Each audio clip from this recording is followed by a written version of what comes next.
Today's February 5th, and there's been tons of news swirling around about Donald Trump's next ambition to take down the Department of Education.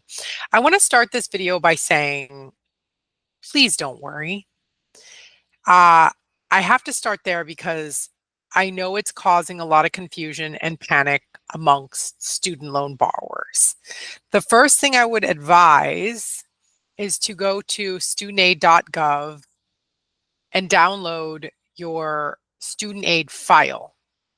I'm going to include instructions. It's very simple.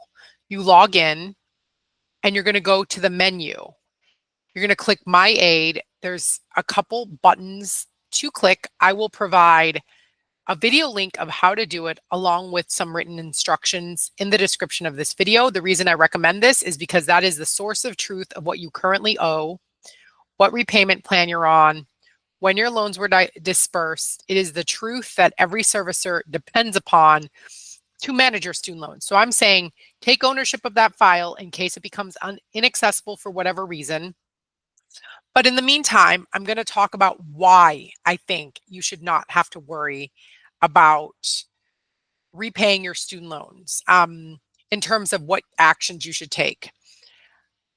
The biggest impact I think Trump's attempt to dismantle the Department of Ed will do is delay funding on receiving student loans. But if you're already in repayment, it's going to have less of an impact on you.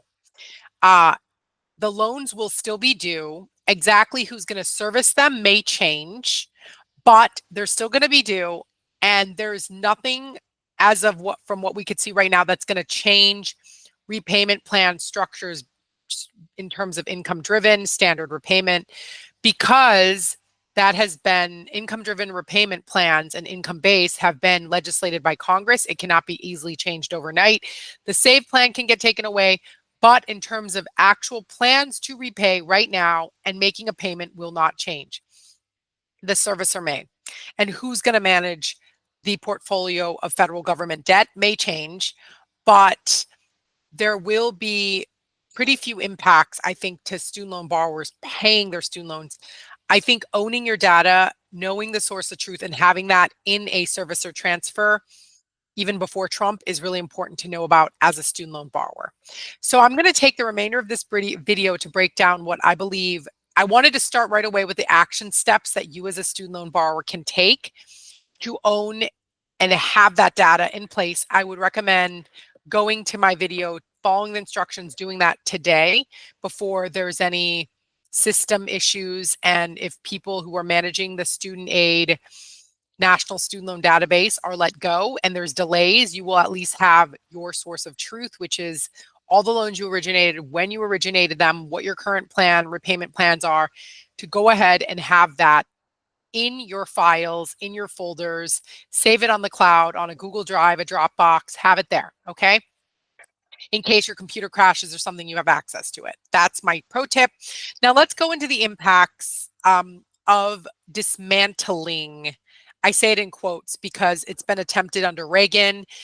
And actually, when Reagan left, the Department of Ed was bigger than when Reagan started. So any attempt has been thwarted to date. So let's talk about what the Department of Education owns and what alternatives there are if the Department of Ed were not to exist. What would happen, right? So let me start right away by saying that the function of the Department of Ed is not just to disperse student loans, which makes it the largest bank essentially in the United States, because it's dispersing 1.7 trillion and it grows by 130 billion annually. That's how much loans we're dispersing. So it obviously oversees, it's one of the largest lenders. An alternative could be that Trump could give that lending portfolio to the Department of Treasury, and another department like the Department of Labor can handle some of the functions and duties of the Department of Ed. The Department of Treasury is not keen on taking over student loans because, number one, they do not know how to service student loans. They don't know the policies. They do not know better than the Department of Ed, and they cannot service it better than the student loan servicers who are contracted by the Department of Education. So the Department of Treasury cannot do any better job. From what I can see, whether it's managed directly by them or we continue to contract the federal servicers, it just would mean the Department of Ed would now be the entity that directs the federal servicers instead of the Department of Ed, which again would have very little changes to you as the end borrower. Mortgages are bought and sold, servicers are changed all the time. That's literally what would happen. You might get a change of servicer, or there might be the change of regulatory body that oversees the servicer. But I don't believe the Department of Treasury is keen on managing the student loan portfolio because they do not understand all the different student loan rules the way the Department of Education does, okay? A second item is, now let's talk about, that's managing repayment. Let's talk about originating and giving student loans. The Republicans are talking about privatizing it. That is also a challenge because in the private market, to qualify for a loan, you have to be credit qualified and you have to meet debt to income standards. If you're an 18-year-old student who has never held a job, you don't have income and you probably don't have the credit track record to take out a private loan. So what would this mean? This possibly means that parents would have to co-sign every single loan, and there's going to be lending limits based on parents' income. And it's going to create unequal access to funds for education because obviously some people's parents will be able to take out larger loans while other people's parents have bad credit, can't take out any loans. So the access to education financing will become very unequal because those who have will be able to get loans and those who have not will not be able to get loans. So that's the issue with private funding. In fact, it is such a big issue that only 7% of all student loans are privately held. It's because private lenders are very strict about income and credit qualifications, and the majority of student loans and student borrowers are not credit and income qualified to take private loans, and there are no protections under private loans. That's another reason. Now let's go into some other things the Department of Education does. The Department of Education also oversees the colleges. They create policies and oversee colleges so that if your default rates are too high in terms of paying back loans or your outcomes are really bad post-graduation for your borrowers, that colleges and universities have to hold certain standards of student outcomes or they cannot get accredited and continue to get federal funds. Who will do that job? Would it be the Department of Labor? They're not specialized in understanding what the Higher Education Act says and what colleges and universities are required to qualify to receive federal funds. So it'd be a huge learning curve for another department to take over. Would you say entirely, well, we're not going to oversee any colleges and university? It could be completely privatized. Google reviews will determine who pays for that college. Name only. There's going to be no accreditation, no accreditation, no oversight, right? Is it just going to disappear? That would be my question. And how would that work? Because universities and colleges have to pass specific standards to continue to receive funds. And the type of funds they receive, like unsubsidized and subsidized funds, depend on how they rate and score. So who's going to oversee that? And would the Department of Labor have the expertise to be able to oversee that? Again, if we get rid of it entirely, then it's just depending on people looking up Google reviews for college or something that's totally, would it be the College Board, a private nonprofit, and it's a pay to play system? I really do not 100% know, but that also seems to me to be chaotic. Another alternative is a lot of the regulation is passed down to the state level. The federal government can say, here, the Department of Treasury is going to give you, the state of Michigan, you, the state of Florida, to accredit all the universities and colleges in your own state, or also disperse the funds in your own state. But there's nothing to suggest that the state government is more effective at dispersing, managing loans, or overseeing colleges and universities than the Department of Ed, and there will be no standardization whatsoever.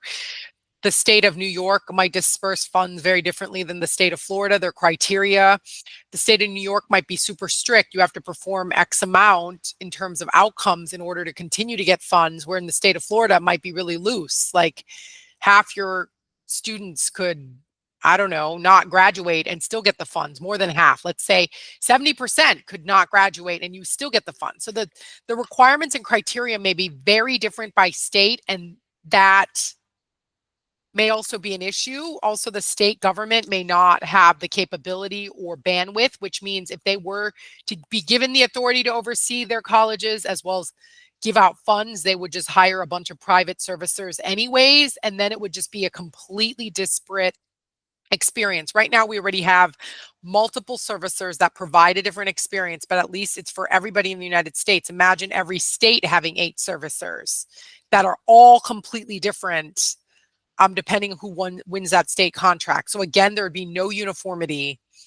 And the attempts that the Department of Ed have been making to streamline applying for income driven, applying for public service loan forgiveness, applying for all these programs, it's already very challenging for borrowers. Now imagine if every state had their own process and system, maybe it would create opportunity for a company like LoanSense to offer our filing expertise at the state level, right? But that doesn't mean that that's better for the borrower, right? So I just wanted to go over what all these implications would mean. That's why I say, as you as a borrower don't have to worry, because the reality is we can't transfer entire governing and oversight of laws already in place overnight. We can't just say, hey, you Department of Labor is going to do this, you Treasury is going to do this, and turn it on in 5 months. Like the likelihood, or 3 months, or whatever that's going to quickly happen, the likelihood that that can happen and will happen is low, because those departments may also be subject to funding cuts. So there's a lot of different parameters to actually operationalize this vision of Donald Trump's that I don't think Trump has thought through, because he does not understand the amount of work the Department of Ed actually does. It acts as the largest bank. It acts as one of the largest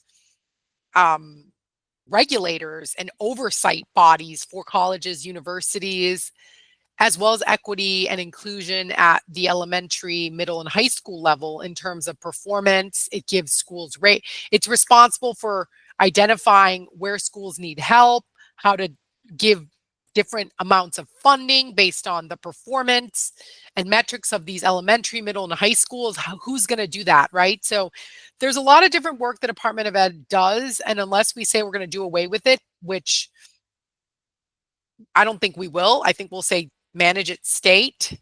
I don't think the states are going to want to manage all of that. So I think it's going to be a challenge to say, get rid of it, or you, the state, manage it. So that's my insight. Again, we're here to help you if you are stressing out. What do I do with my student loans? You're just like, I don't know what to do. What should I be doing? I am so stressed out. I got a letter that says my student loans are on pause. I want to act now. I don't want to wait for a save decision to be made. I don't want to wait. I'm so close to forgiveness. I want to make sure to be able to qualify and buy back my time.